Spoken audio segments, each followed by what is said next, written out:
किसान का बेटा, था वो दृढ़ता का भंडार।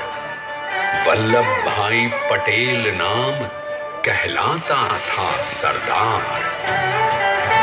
कृषक कार्मिक जनगण से था उसको प्यार अपार। अखिल देश ने उसे रहनुमा किया था स्वीकार। गांधी बापू का शिष्य, सत्य अहिंसा का अवतार, किंतु एक भारत करने को धर लेता हथियार। लौह पुरुष संबोधन था वो लोहे की दीवार। तेज पुंज तुम, शक्ति पीठ तुम, बल का सागर अपरंपार। ऋणी देश का नम्र नमन तुम स्वीकारो सरदार।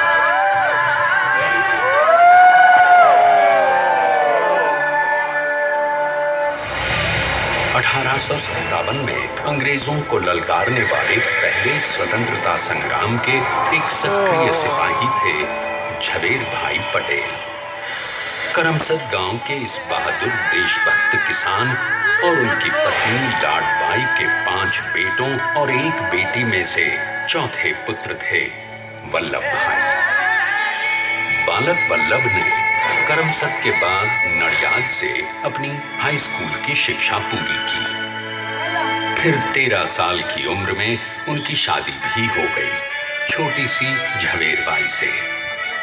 2 बच्चों, बेटी मणिबेन और बेटे डाया भाई को जन्म देने के बाद झवेरबाई असमय ही चल बसी।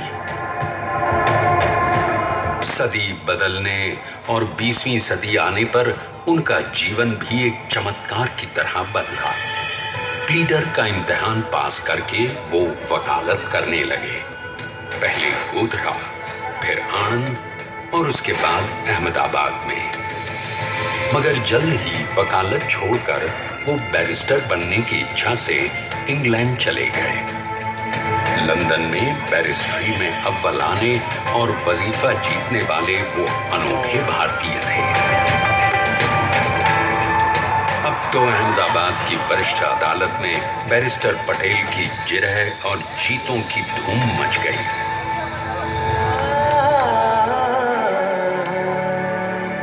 तभी एक युग पुरुष ने वल्लभ भाई के जीवन की धारा ही बदल दी। दक्षिण अफ्रीका में सत्याग्रह के अहिंसक अस्त्र से गोरे शासकों को सबक सिखाकर भारत वापस आए बैरिस्टर मोहनदास करमचंद गांधी से मिलकर वल्लभ भाई ने अपने कुछ बरसों से सीखे विदेशी व्यवहार और संस्कार हमेशा के लिए त्याग दिए और अब वो अपने खेड़ा के किसानों को हक दिलाने के लिए बापू के साथ आंदोलन में कूद पड़े। अब उनके पैरों में जूते नहीं, गांवों की धूल थी। हृदय में भारत भूमि की शस्य श्यामला धरती। मन में थे गांधी और मस्तिष्क में एक नए स्वतंत्र भारत का सपना।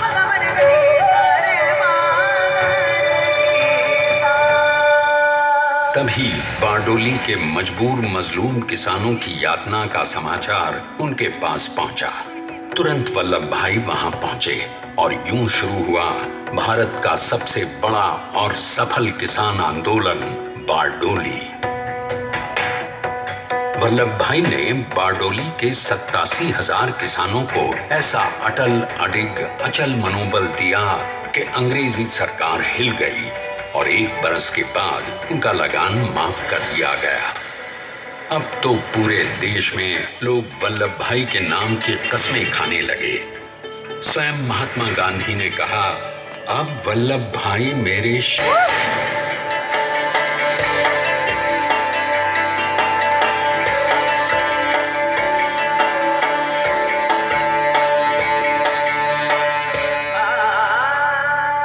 सरदार पटेल के नाम और देशभक्ति से अंग्रेज डर कर कांपने लगे।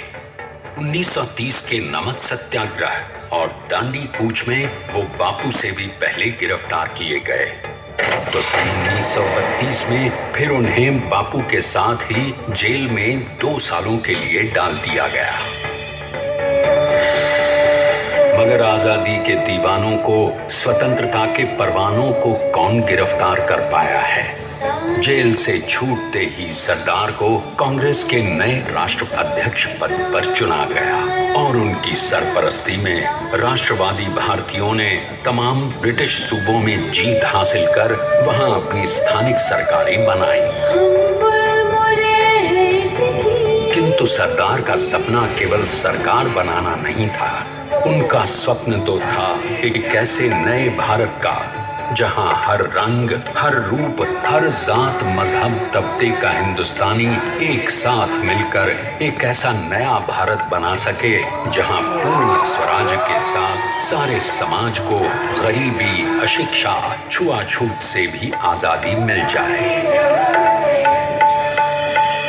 इसकी पहली रणनीति थी भारत को अंग्रेजों की गुलामी से आजादी, ताकि भारत के लोगों की अपनी सरकार सबके साथ और सबके विकास के लिए काम कर सके। बापू की अगुवाई में अब देश ने अंग्रेजों को अंतिम चेतावनी दे दी, करेंगे या मरेंगे, क्विट इंडिया, अंग्रेजों भारत छोड़ो। बस फिर क्या था, संघर्ष की रणभेरी बची। 3 सालों के लिए सरदार पटेल को भी सत्याग्रही नेताओं के साथ जेल में ठूंस दिया गया।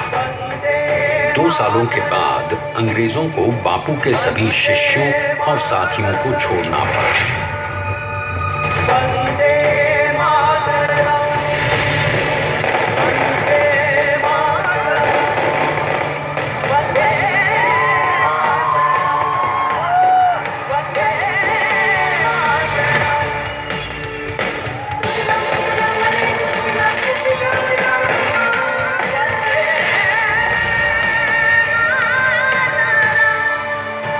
स्वतंत्रता के स्वप्न के सच होने के साथ अब सरदार पर कई एक नई जिम्मेदारियां थीं।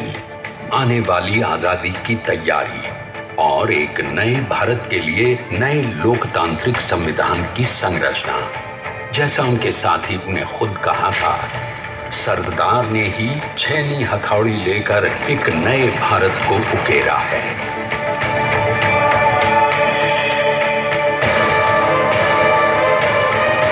स्वाधीनता तो प्राप्त हुई, लेकिन खंडित भारत में भी उठते विभाजनवादी अंधकार को अभी दूर करना था।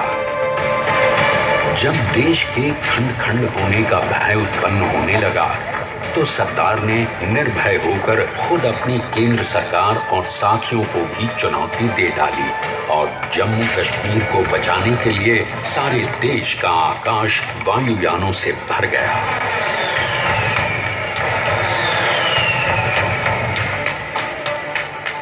फिर हैदराबाद और जूनागढ़ के भारत में विलयीकरण को पाकिस्तान से चुनौती मिली। सरदार चाहते थे कि देश की 1 इंच धरती अब और विभाजित नहीं होनी चाहिए। नए भारत को एक करने के लिए समझा बुझाकर, मना कर 565 रियासतों को सरदार ने अपनी सूझबूझ, सदाशयिता, संबल से एक नए स्वतंत्र भारत का अभिन्न अंग बना दिया। हमारे इतिहास में अखंड भारत के पुरुषार्थ का ये एक महानतम अध्याय है। जैसा उन्होंने स्वयं कहा था, हमें नए धागों को पुराने ताने बाने में ऐसे पिरोना है कि एक दूसरे में गुंथ जाएं और बेहतरीन बनावट वाला एक नया भारत उभर कर सामने आ सके। अंततः अपने वज्र दृढ़ संकल्प से एक नया विराट विशाल एक भारत श्रेष्ठ भारत बनाकर दिखा ही दिया सरदार ने। संसार के सबसे बड़े प्रजातंत्र के शिल्पी को प्रणाम करने के लिए देश ने बनाया है ये समर्थ स्मारक। स्वाधीन भारत को समर्थ भारत में बदलने वाले सरदार पटेल को समर्पित प्रेरणा तीर्थ भी है। प्रधानमंत्री श्री नरेंद्र मोदी के नेतृत्व में बनी विश्व की इस विशालतम प्रतिमा के सामने आकर सारी दुनिया जैसे स्वयं ही नतमस्तक हो जाती है।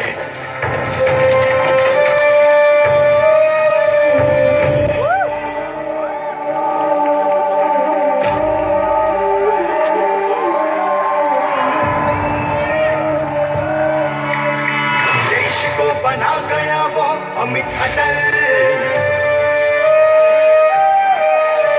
हरा सका उसे न कोई शत्रु दल। चट्टान के समान सा पुरुष प्रबल, पटेल तो स्वदेश का सम्मान है, पटेल तो स्वदेश का सम्मान है, पटेल तो स्वदेश का सम्मान है, पटेल तो स्वदेश का सम्मान है।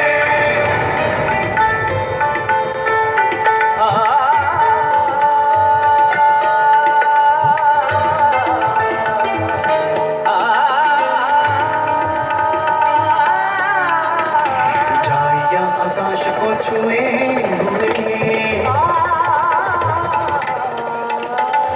गहराइयां समुद्र की लिए हुए, कदम अडिग जमीन पर जमे हुए, पटेल अपनी आन बान शान है, पटेल अपनी आन बान शान है, पटेल तो स्वदेश का सम्मान है, पटेल तो स्वदेश का सम्मान है, पटेल तो स्वदेश का सम्मान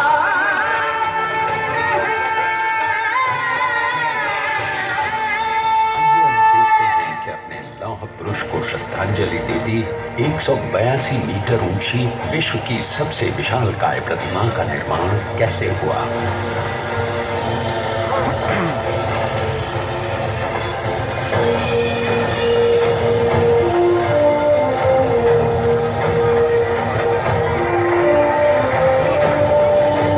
गगन चूमती इस अद्वितीय अभूतपूर्व प्रतिमा को बनाने के लिए सबसे पहले नदी पर 4,500 क्यूबिक मीटर का राफ्ट बना और फिर सीधा 600 फीट का कंक्रीट का कोर बनाया गया।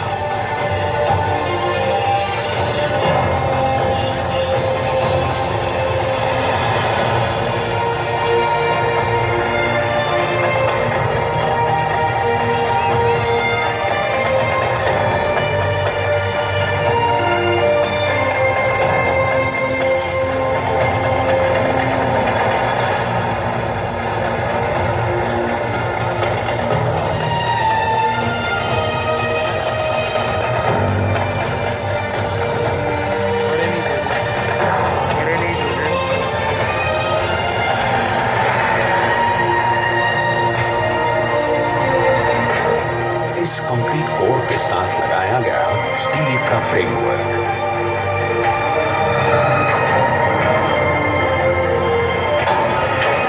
और इस फ्रेमिंग पर 6,500 ब्रॉन्ज के पीसेस लगाए गए।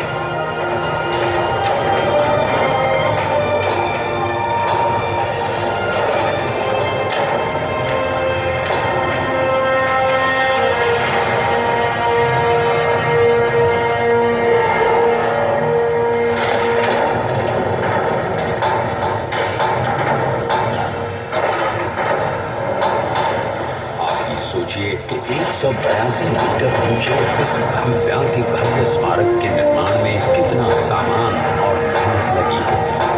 70,000 metric ton cement, 18,500 metric ton reinforcement steel, 6,000 metric ton structural steel और 1,700 मेट्रिक टन ब्रॉन्ज।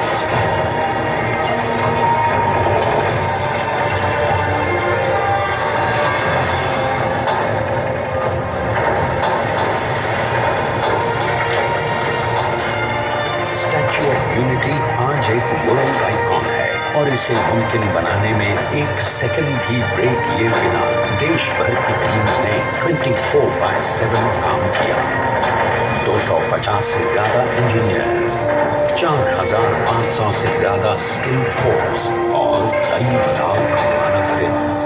हम गर्व से कह सकते हैं कि कुल मिलाकर स्टैच्यू ऑफ यूनिटी के निर्माण में 95% माल सामान, मजदूर, इंजीनियर्स और एक्सपर्ट्स थे भारतीय। जानते हैं कि 182 मीटर ऊंची इस भव्य प्रतिमा को बनाने में कितना समय लगा। डिजाइन के लिए 12 महीने और निर्माण के लिए 34 महीने, यानी कुल मिलाकर केवल 46 महीने।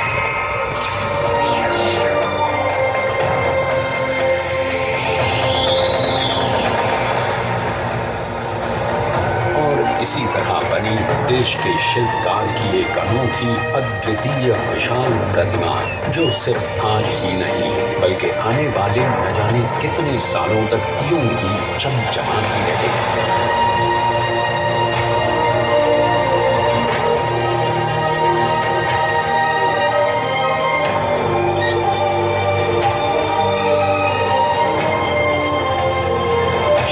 महीनों तक लगातार बिना रुके एकजुट होकर न जाने कितनों ने परिश्रम किया और उनका साथ दिया भारत की 7.25 करोड़ जनता।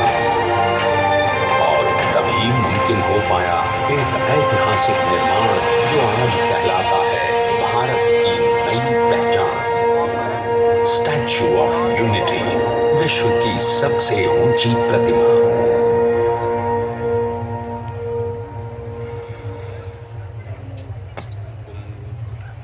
सरदार ने अपनी गंभीरता, शालीनता और दूरदर्शिता से भारत को संगठित करने के असंभव कार्य को संभव कर दिखाया।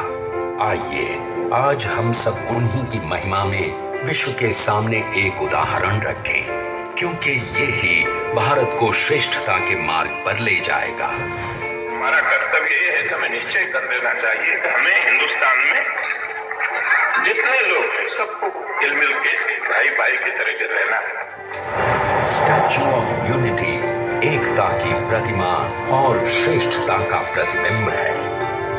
एक पहल है इस अखंड भारत को श्रेष्ठ भारत बनाने के सपने को पूरा करने के लिए। एक पुकार है हम सबको एकजुट होने के लिए। एक आंदोलन है भारत को सबसे आगे ले जाने के लिए, श्रेष्ठ बनाने के लिए। आपके योगदान और विश्वास से ही बनेगा एक भारत श्रेष्ठ भारत। एकता का स्मारक है, एकता का संदेश है कि भाषा अनेक, भाव एक, राज्य अनेक, राष्ट्र एक, पंथ अनेक, लक्ष्य एक, बोली अनेक, स्वर एक, रंग अनेक, तिरंगा एक, समाज अनेक, भारत एक।